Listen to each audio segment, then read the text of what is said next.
Assalamualaikum warahmatullahi wabarakatuh. Kami dari kelompok 6 akan mempresentasikan mengenai spektrofotometer inframerah. Yang pertama ada pengertian dari spektroskopi inframerah dan spektroskopi inframerah. Spektroskopi itu dapat diartikan sebagai ilmu yang mempelajari interaksi antar materi dan cahaya. Inframerah itu sendiri merupakan radiasi elektromagnetik yang panjang gelombangnya lebih panjang dari cahaya tampak dan lebih pendek dari gelombang radio. Biasanya memiliki panjang gelombang antara 700 nanometer dan 1 mm. Spektroskopi inframerah itu suatu metode yang mengamati interaksi antara suatu materi dengan radiasi elektromagnetik, biasanya cahaya, yang berada pada panjang gelombang 0,7 sampai 1000 mikrometer atau pada bilangan gelombang 13.000 sampai 10 cm. Spektrofotometer inframerah ini memiliki prinsip yang pertama, jika suatu molekul senyawa ditembakkan sinar inframerah, maka sinar tersebut akan diserap oleh molekul senyawa dan menyebabkan vibrasi pada ikatan molekul, yang akan terbaca sebagai bentuk karakteristik gugus fungsi. Yang kedua, jika suatu sinar inframerah ditembakkan pada suatu materi pada frekuensi tertentu, maka materi tersebut akan menyerap sinar inframerah dan menyebabkan vibrasi lebih besar. Yang ketiga, semakin kuat ikatan partikel dalam senyawa tersebut, maka vibrasi yang dihasilkan semakin besar. Untuk instrumentasi spektrofotometer inframerah ini terdiri dari biasanya komponen dasar spektro IR sama dengan UV visible, namun sumber radiasi detektor dan komponen optiknya sedikit berbeda. Umumnya, alat IR menggunakan berkas ganda yang dirancang lebih sederhana daripada berkas tunggal. Temperatur dan kelembapan ruangannya biasanya harus maksimal 50% dan dikontrol. Kelembapan tinggi menyebabkan permukaan prisma dan sel alkali halida akan jadi jarum. Perubahan suhu berpengaruh pada ketepatan dan kalibrasi lambda. Jenis instrumen inframerah ini ada dua. Yang pertama, dispersif IR. Dispersif IR ini terbagi menjadi dua juga, yaitu single beam dan double beam. Single beam yaitu spektrofotometer berkas tunggal yang digunakan hampir di seluruh sistem spektroskopi emisi. Double beam yaitu spektrofotometer berkas ganda yang digunakan pada sistem absorpsi. Kekurangan dari dispersif IR ini yang pertama, sensitivitasnya rendah dan prosesnya. Nama saya Anissa Nieva, MPMA 1810006. Saya akan menjelaskan tentang VTIR. VTIR digunakan untuk mengukur gelombang pola interferensi pada interferensi radiasi antara dua sinyal untuk menghasilkan interferogram. Lalu radiasi dari sumber cahaya menuju sampel dilewatkan dahulu ke interferometer. Setelah aplikasi sinyal dilakukan, konversi dari analog ke digital. Sinyal digital ditransferkan ke komputer untuk proses Fourier transformation. Spektrum daerah yang biasanya dilakukan untuk analisis adalah IR tengah, karena vibrasi-vibrasi dasar biasanya ditemukan pada daerah ini adalah daerah IR dekat. Biasanya digunakan untuk mengetahui struktur kimia. Pada daerah spektrum IR dekat, yaitu dengan panjang gelombang 0,7 sampai 2,5 memiliki bilangan gelombang 2500 sampai 4000. Sedangkan pada IR tengah yaitu memiliki panjang gelombang 2,5 sampai 25 dengan bilangan gelombang 4000 sampai 400. Pada daerah spektrum IR jauh yaitu dengan panjang gelombang 25 sampai 1000 dengan bilangan gelombang 400 sampai 10. Area spektrum inframerah yaitu daerah gugus fungsi utamanya yaitu 4000 sampai 1500 cm dan daerah sidik jari atau fingerprint yaitu 1000 sampai 1500 cm. Biasanya mempunyai penyerapan yang sangat beragam dan bermacam-macam dan spesifik untuk setiap senyawa organik. Analisis kualitatif berfungsi untuk menentukan gugus fungsi yang terdapat dalam suatu senyawa. Penetapan senyawa dalam campuran VTIR terdapat dua daerah yang cukup penting dalam analisis kualitatif, yaitu pada daerah gugus utama 4000 sampai 1300 cm dan daerah fingerprint atau sidik jari 1300 sampai 900 cm. Analisis kualitatif memiliki daerah spektrum atau bilangan gelombang, yaitu pada daerah 3750 sampai 3000 memiliki ikatan yang menyebabkan absorpsi renggang OH dan NH. Pada 3300 sampai 2900 yaitu renggang CH, min CH rangkap 3 CH, C rangkap 2 CH. Sedangkan pada 3000 sampai 2700 yaitu renggang CH, CH3, CH, dan negatif H. Pada 2400 sampai 2100 yaitu memiliki renggang C rangkap 3C dan C rangkap 3N. Pada 1900 sampai 1650 yaitu memiliki renggang C rangkap 2O, asam, aldehida, keton, amida, ester, dan anhidrida. Sedangkan pada 1675 sampai 1500 yaitu renggang C rangkap 2C, alifatik, dan aromatik C rangkap 2N. Pada 1475 sampai 1300 yaitu lentur CH. Sedangkan pada 1000 sampai 650 memiliki lentur C rangkap 2CH, ARH, luar bidang. Nama saya Subhanallah Alim Adpiadi, NPM A181042, ingin melanjutkan penjelasan tentang analisis kualitatif. Nah, menurut hukum Baire, analisis kualitatif dengan IR dapat menghitung absorpsi molar pada panjang gelombang. Salah satunya komponen absorbansi yang kuat dan lemah atau tidak mengabsorpsi. Dan pada hukum Baire digunakan dua metode. Metode pertama yaitu metode empiris karena dapat digunakan untuk menilai absorpsi. Nah, kemudian metode yang kedua yaitu metode baseline yaitu menganalisis pita absorpsi yang mana tidak jauh dari komponen yang dianalisis. Jadi pada pita IR-nya sempit, maka dapat menyebabkan hubungan antara absorpsi dan konsentrasi menjadi tidak linear.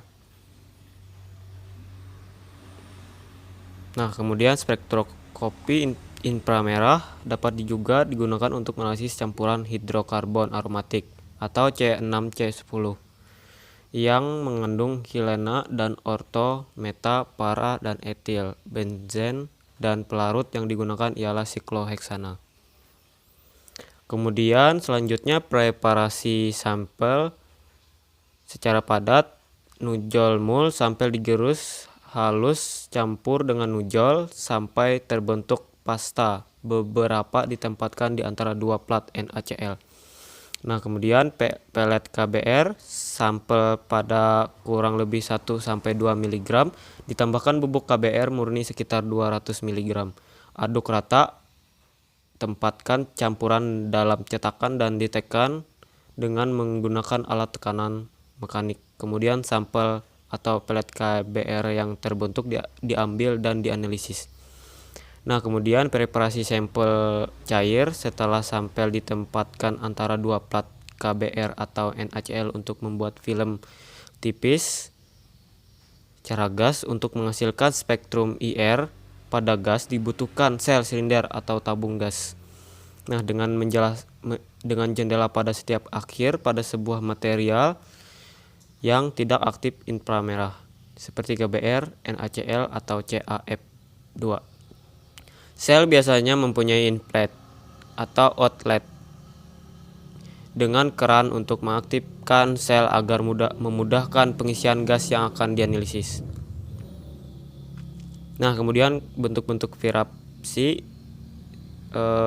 straight atau ulur, perubahan panjang ikat. Nah, kemudian vibrasi band atau tekuk, perubahan sudut ikatan. Lalu sumber cahaya inframerah yang umumnya digunakan yaitu pertama lampu tungsten, Nars glowers atau glow bar.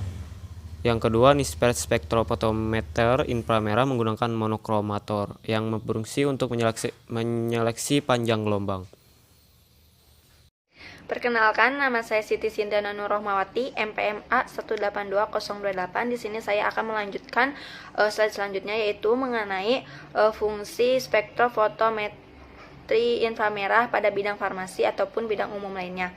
Nah, yang pertama, biasanya spektro inframerah ini digunakan untuk penelitian ataupun digunakan untuk mengontrol kualitas pada industri. Nah, selanjutnya yang kedua, menentukan gugus fungsi suatu senyawa organik, dan yang ketiga, mengetahui informasi struktur suatu senyawa organik dengan membandingkan daerah sidik jarinya. Nah, selanjutnya di sini ada kelemahan ataupun kelebihan dari spektroskopi inframerah. Kelebihan dan kekurangan spektroskopi inframerah adalah dalam pengiriman datanya. Nah, yang pertama yaitu mengenai kelebihan inframerah pada pengiriman data. Nah, yang pertama tuh dia tidak memerlukan sinyal saat pengiriman data, dan yang kedua ini cukup dikatakan sangat mudah karena pengiriman datanya menggunakan alat yang sederhana, dan sedangkan yang ketiga, pengiriman data dari ponsel tidak memerlukan biaya, yaitu gratis. Nah, selanjutnya yaitu ada kekurangan ataupun kelemahan dari inframerah dalam pengiriman data. Nah, yang pertama, pada pengiriman data dengan inframerah, kedua lubang inframerah harus berhadapan satu sama lain. Nah, hal ini agak menyulitkan kita untuk mentransfer data karena caranya yang cukup repot. Nah, selanjutnya yang kedua, inframerah sangat berbahaya bagi mata. Jadi usahakan jangan sampai si sorotan inframerahnya mengenai mata kita. Nah, selanjutnya yang ketiga, pengiriman inframerah ini cukup dikatakan lebih lambat dibandingkan dengan rekannya yaitu Bluetooth.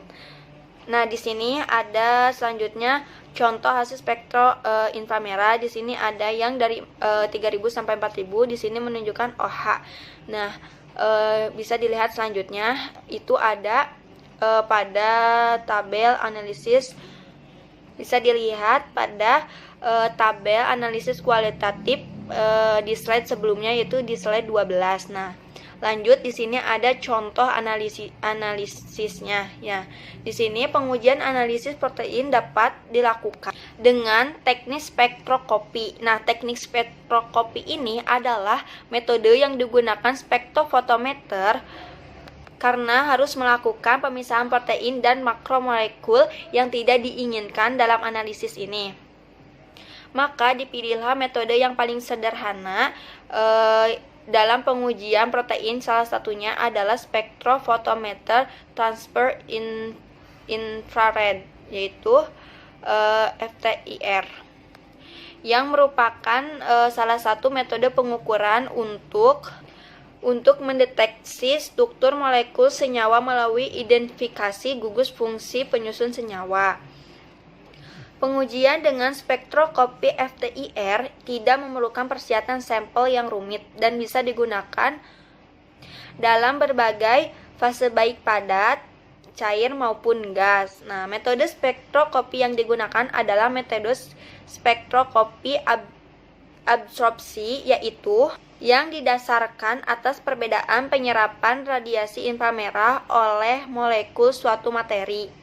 Absorpsi inframerah oleh suatu materi dapat terjadi jika dipenuhi dua syarat, yakni kesesuaian antara frekuensi radiasi inframerah dengan frekuensi vibrasional molekul sampel dan perubahan momen diplo selama bervibrasi.